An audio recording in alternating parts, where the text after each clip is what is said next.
The gate was wrong. That was the first thing. Before any word was exchanged, before any explanation was offered or demanded, before any of the 4 hobbits who had just crossed the length and breadth of Middle-earth and survived everything that length and breadth contained, had time to think carefully about what they were looking at, the gate at the Brandybuck End of the Shire was wrong. It had been a simple gate once, the kind of gate a settled and peaceful country builds because a gate marks a boundary, rather than because a gate is expected to stop anything. Low, wooden, friendly in the way of things built by people who had never seriously imagined needing to keep something out. What stood in its place now was iron, spiked iron, tall enough to require looking up at, set in a fence that ran in both directions from it for as far as the eye could follow. Merry looked at it for a long moment, with the expression of a hobbit who has spent months learning exactly what the face of an enemy looks like, and recognized what he was seeing. They had ridden back to the Shire from Rivendell in the autumn, 4 of them, the ones who had gone out in December of the year before and had just now come back. And even Rivendell had felt the change. Elrond's house quieter than it had ever been, the feeling of something ending present in everything, from the quality of the light in the corridors to the careful, affectionate farewell that Bilbo had offered his nephew, with the frail hands of someone who understood quite clearly that this was the last time, rather than merely the latest time. Gandalf had parted from them at the Shire's borders, and the parting was more complete than it might have seemed. He had things of his own to address, and the Shire's problem, he said, was something they were capable of addressing themselves. This last remark had been offered with the kind of confidence that might have been encouraging if it had not also been accompanied by a refusal to specify what the problem actually was. They found out at the gate. A guardhouse stood beside it, where no guardhouse had ever stood. Hobbits inside it, shirriffs, wearing the old feathered cap that had always been the badge of that quiet peacekeeping office, but wearing it now with the tightened, officious expression of people who had recently been given more authority than the office had historically carried, and were not entirely comfortable with the shape of it. They told the 4 travelers they could not pass without permission from the chief. When asked which chief, they said Chief Lotho, and the name sat in the air with the particular awkwardness of a name that everyone present knew to be inadequate to what was actually happening. Lotho Sackville-Baggins, Frodo's cousin, called Pimple in the neighbourhood, though not to his face, a hobbit who had spent years buying up land and property in the Shire, with money whose source had not been examined carefully, because examination of that kind was not the Shire's habit. The money, it became clear over the following hours and days, had been Saruman's, and Lotho had been useful to him in the slow preliminary work of establishing control over a country that Saruman wanted, for reasons not entirely explained in the accounts that survived him, to make his own. What Lotho had expected to receive in return was status, the elevation of his family's standing in a community that had never quite given the Sackville-Bagginses the regard they considered their due. What he received instead was Saruman's presence, eventually, in person. Sharky, the ruffians who served him called him, an orcish word the ruffians had picked up somewhere along the various disreputable roads that had led them to the Shire. and the name had a flattening quality, a contempt in it, the kind of name you give something that was once formidable and is formidable no longer. The Ruffians were the visible weight of the occupation. Men, most of them, rough and hard-eyed, and not from anywhere near the Shire. Bill Ferny's type, Merry said, when he had learned enough to place them. Men from the edges of Bree or further east, the kind who had found in Saruman's service something that suited the specific shape of their capabilities and their inclinations, which was the application of intimidation to small and peaceful people who had no experience of being intimidated.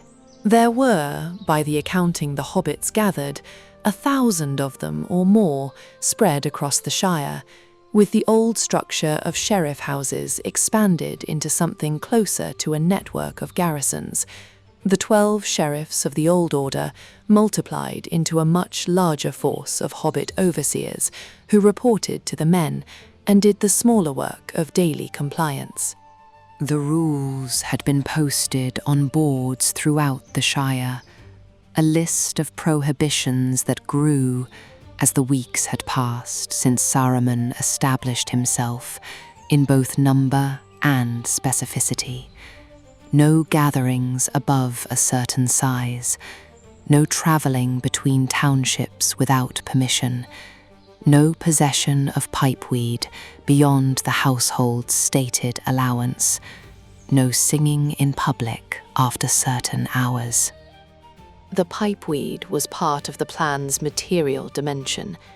Saruman had established control of the pipeweed supply as one of his first acts, and the best South Farthing leaf was going south in quantities that left the Shire short of something it considered close to a basic necessity.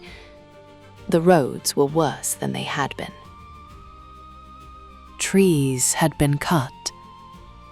Not for any evident reason to anyone who looked at where they had stood. Simply cut. The stumps left behind, including the old willow at Bag End's Lane that had been there before the Bagginses themselves. The party tree was gone. Sam learned this in pieces, the way you learn things that are bad enough that the mind absorbs them gradually rather than all at once. First, that there was work being done near Bag End, then that the work involved removal, then finally the specific thing that had been removed, the great tree at the gate of his master's family home, cut to nothing.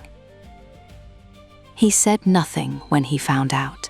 He had been in a room that had been on fire, and he had faced things in the dark that made the cutting of a tree look like nothing at all.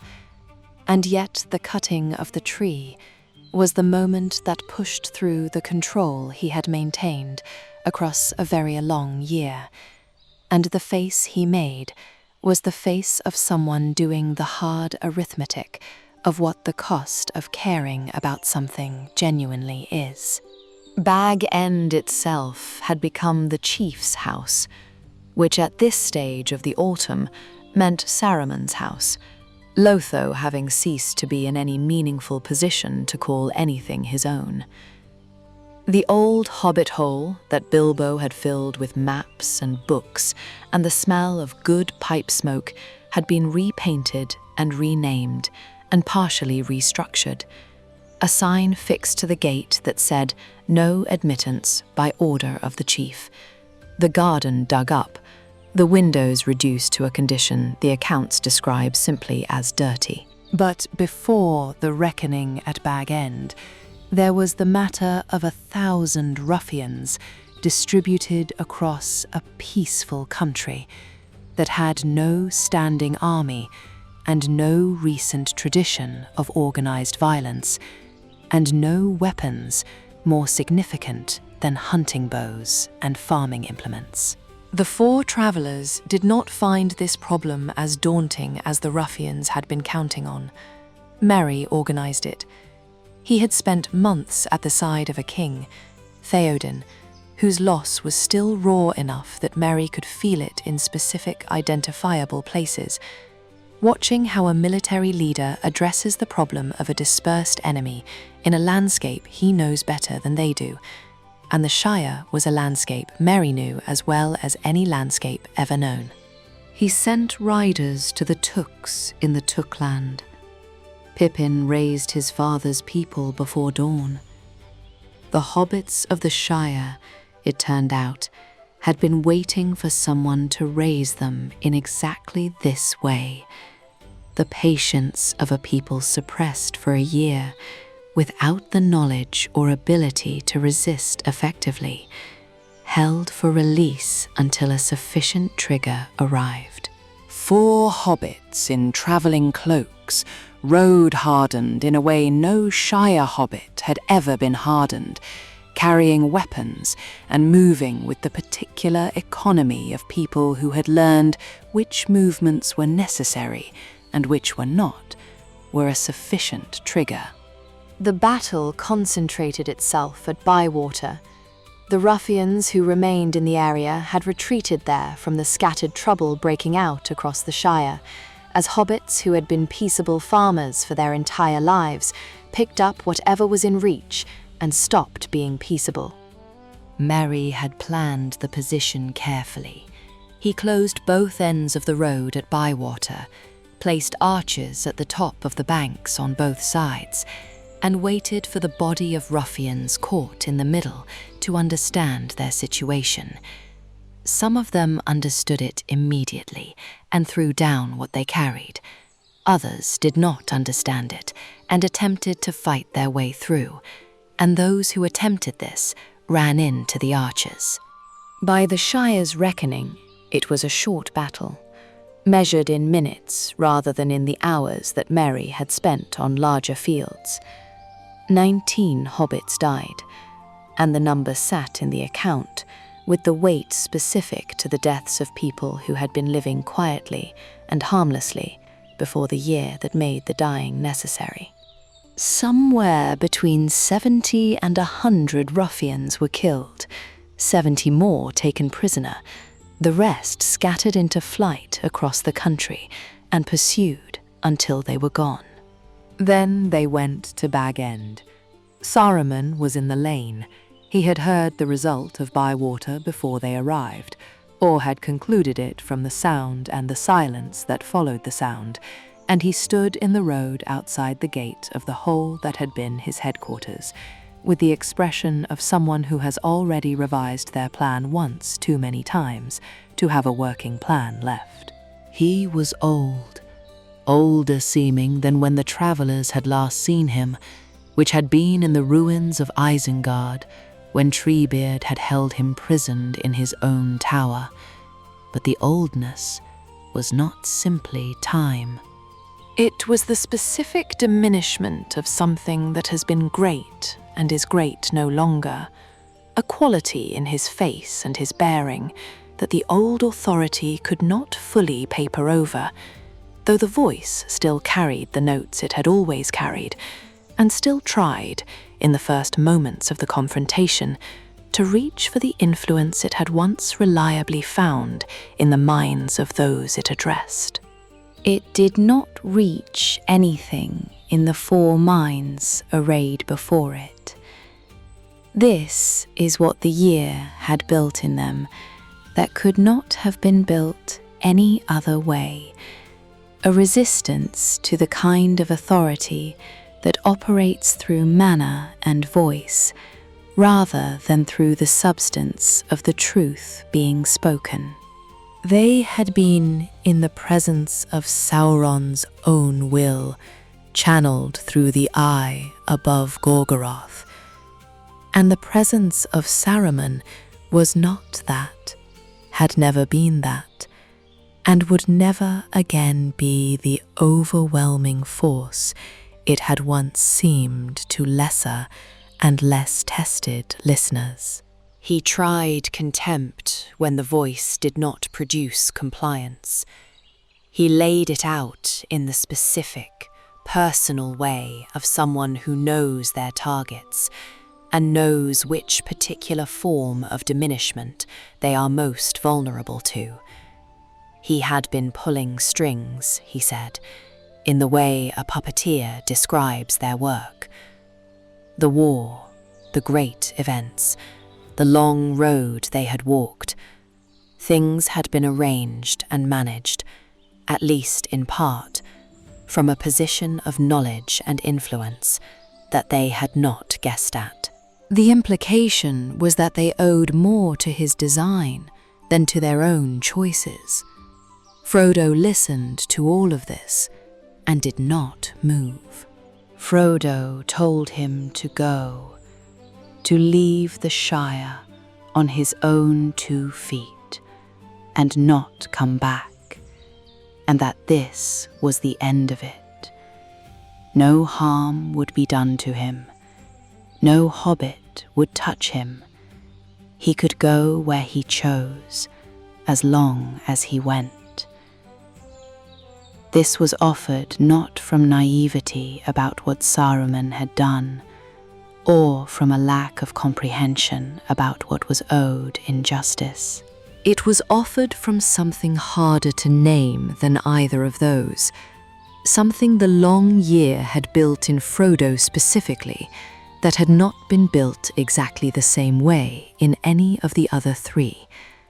An understanding, arrived at through the carrying of a weight none of them had carried, of what revenge actually costs the person who takes it, and whether that cost ever produces the thing it promises. Saruman stood in the lane and looked at Frodo, with the expression of someone receiving a mercy that enrages rather than satisfying, because it locates the recipient in a position of lesser power that the receiver of mercy has no way to argue with. And then he moved forward, and he drew a knife, and he struck at Frodo. The blade broke.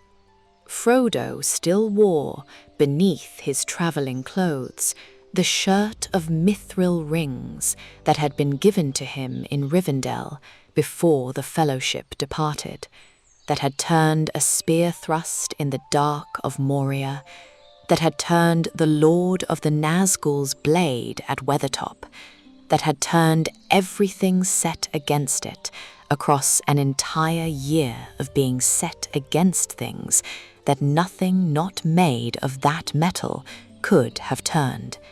It turned the knife as well. Frodo was unhurt. He took a step back and told Saruman, again, to go. Wormtongue was there. He had been throughout the exchange, crouching at the lane's edge, with the particular hunched quality of someone who has spent enough time in a subordinate's position that the subordination has become structural, visible in the shoulders and the neck. When Saruman, turning to leave, addressed him, the address was a summary of contempt, delivered efficiently, cataloguing what Wormtongue was and had been and could expect to continue to be. Something in Wormtongue shifted from the hunched quality to something that had been beneath the hunching for a long time, waiting. Saruman said something else. He said that Lotho Sackville-Baggins was dead, had been murdered in his sleep, and that the murderer was standing in the lane with them. He said this in the specific, practiced tone of someone choosing the information most likely to produce the outcome they want in the person they are addressing.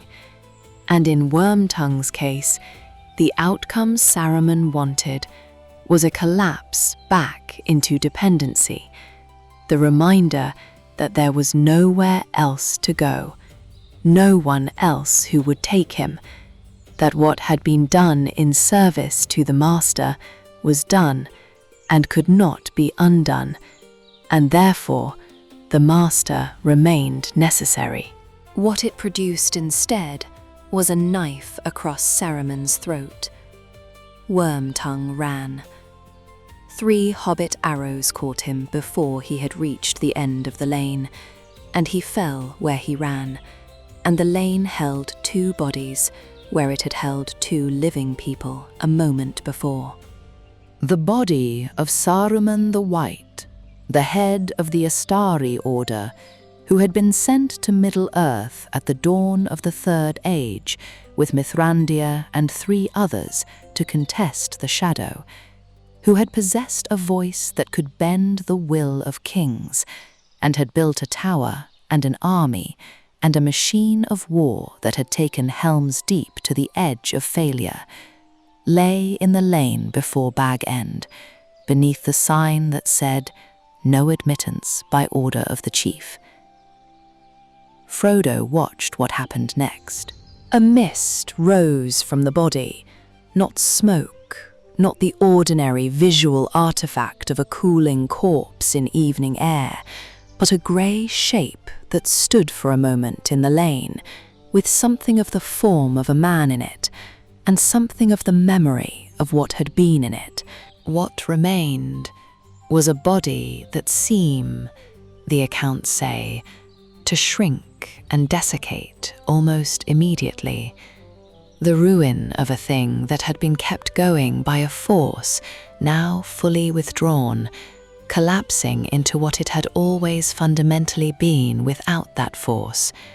An old man's bones in a dirty grey cloak in a lane in the Shire, a very long way from anyone would have expected this to end. The clearing of Bag End took time. The restoration of the Shire took longer. Through the winter of recovery, the counting of losses, the mourning of those 19 dead from Bywater, and others killed or imprisoned across the year of occupation, the slow dismantling of the sheriff houses and the new ugly brick buildings that Saruman's direction had placed along the roads, the tearing down of the mill that had replaced the old one on the water, and whose smoke and noise and waste had run into the river all through the occupation year. Sam planted things. This was his work and his gift, and the only medium in which his particular kind of grief could express itself productively. And he had been given, in the golden wood of Lothlorien, by Galadriel herself, a small box of soil from that earth, and a single nut, a seed of a Mallorn Tree, the silver-barked trees but grew nowhere else in Middle-earth, west of the Misty Mountains. He used the soil of the box sparingly, a small handful in each place where a tree had been taken, spreading it thin enough to reach many places, while keeping enough for the party field. In the party field, in the place where the party tree had stood before Saruman's men cut it to a stump, he planted the Mallorn seed. Spring came. The Shire bloomed in a way it had not bloomed in living memory. The trees Galadriel's soil had blessed, producing blossom and fruit beyond their usual season, the fields recovering from the occupation year's misuse with an eagerness that the farmers noted and could not entirely explain, but were not inclined to question. In the party field, where the seed had been planted, a tree grew. It grew faster than Mallorn trees grow ordinarily, the lore says. By the following spring, it had a trunk and new leaves of gold and silver, growing in a place where no such tree had ever grown before, in soil that was Shire soil, enriched by the gift of the Lady of the Golden Wood, a physical bridge between the world the hobbits had walked through and the home they had walked back to. It was the only Mallorn tree in the Shire. It was the only Mallorn tree any west of the Misty Mountains. People came to sit under it, and did not always have a clear reason why they had come specifically to that spot rather than another. The year 3020 of the Third Age was called in the Shire's own reckoning the Great Year of Plenty, and the plenty was real and was felt in every garden and orchard and grain field that had been worked in the ordinary Shire way through the growing months. What had been taken was not fully restored. The old trees could not be immediately replaced, and the 19 dead from Bywater remained dead, and the older griefs of the occupation year did not vanish simply because the occupation was over and the growing season was kind. But the Shire recovered. This was the thing it had always been built to do. Not withstand great events, but recover from them in the patient, earthward, unglamorous way of a people whose deepest gifts were for the growing of things and the keeping of them. Frodo did not recover in the same way. He had wounds that the great year of plenty could not reach. On the 6th of October, the anniversary, by his own private accounting, of the wound taken on Weathertop in the year before, the Morgul blade's sliver that had worked towards his heart and been removed in Rivendell, but never fully left him. He was ill in a way that the others around him recognized, but could not address, because the illness was not in a place that rest and good food and the blooming of a Mallorn Tree could find. He said nothing about it the first time. The 2nd October, the anniversary came again, and the illness came again, and he was quieter afterward, and the quiet was a different quality from the quiet that had always been part of his nature. He had carried the ring. This is the fact that sits beneath everything about Frodo's homecoming and his subsequent years in the Shire. The fact that is not fully named in the account, because naming it fully would require a language for what carrying it had done that the Shire did not possess, and Frodo himself had no interest in providing to those around him. He wrote, he kept the Red Book, filling in the account of everything that had happened in the year he had been gone, completing what Bilbo had begun, adding what only he could add, because only he had been where he had been and done what he had done. He gave the book eventually to Sam, and the giving was itself the account of what it meant, that it was finished, that the writing was done, that what came next was not something that could be written in the Red Book of the Shire. September of the year 3021, the last year of the Third Age, though the name for the age that was ending would not be given until the age that followed it had begun. Frodo had known for some time that he was going. The knowing had settled into him quietly, in the way that the most important decisions settle, not as a resolution arrived at after deliberation, but as a recognition of something already true. He had carried the ring. This had given him the right, and it had also made the right necessary in a way that the others around him could feel, but not name precisely. He had wounds that Middle-earth could not heal, and there was one place remaining in the world where healing of that kind was still possible, and the door to it was not going to stand open indefinitely. Bilbo went with him. He was very old now, 131 years, the oldest hobbit who had ever lived and who would ever live.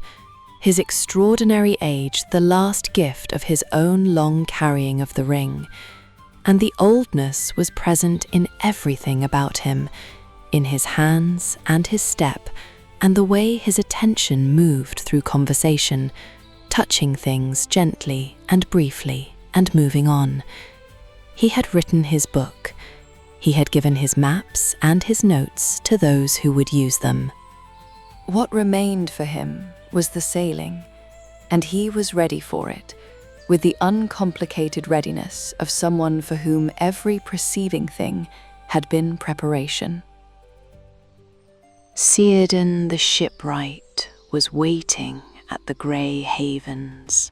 He had been at the havens since before the end of the First Age, the oldest elf remaining in Middle-earth by the time of the departure, older than Galadriel, older than Elrond, older than any other living thing that still walked the western shores, his beard the one beard on an elf ever recorded in the histories, his face carrying the specific quality of a person who has been standing at the edge of the sea, watching others depart for so long that the watching has become simply what he is.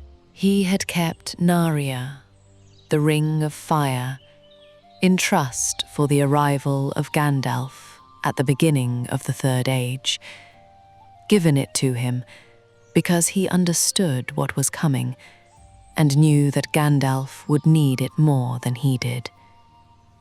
Now Narya was going home with its keeper, and Círdan's long custodianship of the shore was nearly complete. The ship was white. This is the detail the accounts preserve with the most consistency, not the size of it, not its rigging, but its colour. White against the grey of the autumn harbour, in the way that things are white when they belong to a category of thing that the ordinary world does not produce without intention. Círdan had built it.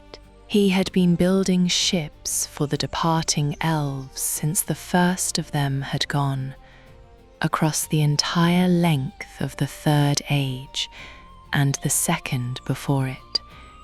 Each ship the same work done again, with the same care, the patient craft of a maker whose purpose was to send others home rather than go himself.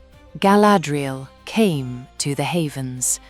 She had been in Middle-earth since before the sun first rose, since before Morgoth had destroyed the trees, since before the Eldar had crossed the sea from Valinor, in the long-ago age when Middle-earth was young, and the darkness that fell upon it was a new darkness rather than an old one. Nenya, her ring, had kept Lothlorien in its particular quality of timeless light and beauty for as long as the One Ring existed, and her will sustained it. The One Ring was gone. Nenya's power was spent with it, and the golden wood would slowly change now, as all things change when the power that held them in their form is released. She was going home, and the going was a completion rather than a defeat, the end of a very long exile, freely chosen and now freely ended. Elrond came. He had been in Middle-earth since the end of the First Age, had chosen at the beginning of the Second Age to be counted among the elves rather than the men, as his brother Elros had chosen men, and had spent the entirety of the time since in service to the free peoples of Middle-earth, in the particular way of a counsellor and healer and keeper of law and refuge. Vilya, his ring, was now powerless as Nenya was powerless. His valley stood empty. His long work was finished. He had sent his daughter into mortality with the man she loved, and the choice was made and could not be unmade, and what he carried with him to the shore was a grief of the particular and permanent kind that a father carries when a child's choice, freely made, means that the separation is final.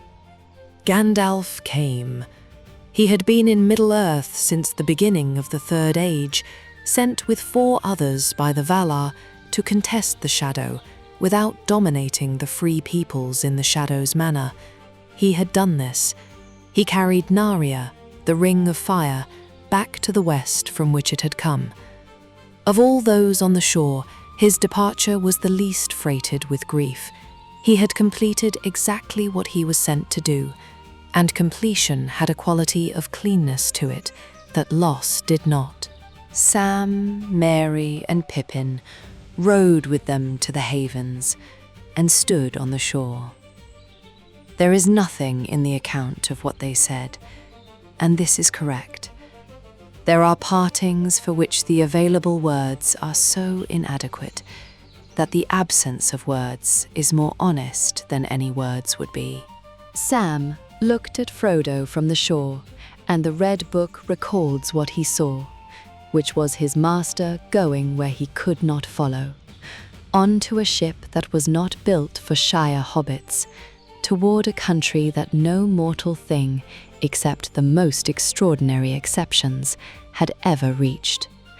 And the looking had in it everything that the year had built between them, and everything that all the years before the year had built, and none of it could be said in the time remaining. Frodo turned. He said something to Sam that the account preserves only as having been said, not as having been heard by anyone positioned to record it precisely. And then the ship moved out of the havens and into the open sea, white against the water, west into the evening. It grew smaller. This is what ships do when they leave a shore, and this is what happened. The white ship grew smaller, in the way that departing things grow smaller, and then it was very small, and then it was at the limit of what eyes on a shore can distinguish from the general grey of autumn water and autumn sky, and then it was not there anymore. The sea was simply the sea, moving in the ordinary way of water in the evening, with nothing to show what had just passed over it. Sam came home. He rode back to Bag End through the night, and Rosie was there, and their daughter Eleanor, and he came in through the round green door and closed it behind him. The Red Book says, in the last line of his account, that he was there, and the evening was fair, and he was home. The Third Age ended there, on that shore, in that year. What departed with the white ship was not simply a group of travellers. It was the last of the light that the elder days had produced, the rings and the ring-bearers, and the elves who had carried the memory of the world's first age through every catastrophe that followed it. The dominion of men had begun. The myths were becoming history. The history was becoming legend.